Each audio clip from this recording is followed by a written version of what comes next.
Абай қазақты жеп көрген. Бұл шындық па, жалған ба? Абайдың 9-шы қара сөзін талқылап көреді. Жалпы Абай 9-шы қара сөзінде мына нәрсені айтады. Басында, егер де мен қазақты жақсы көрсем, олардың арасынан бір жақсы бір нәрсеті көруім еді дейді. Бір қандай да жақсы қасиет көретін едім дейді. Бірақ ондай таппадым дейді.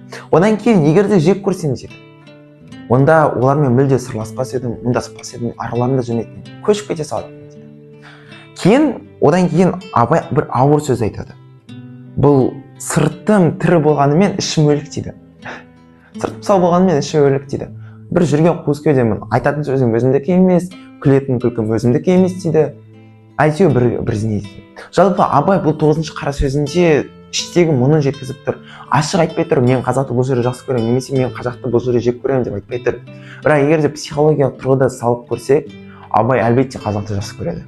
Бұл жаман айтқан дегенде енді былайша ауыр айтқан сөздердің бүкілі ата-ананың балаға ұрысқаны сияқты ғой. Бізде жақсы болсын деп. Әйтпесе мынандай бір қара сөздерін, өлеңдерін жазбас та еді.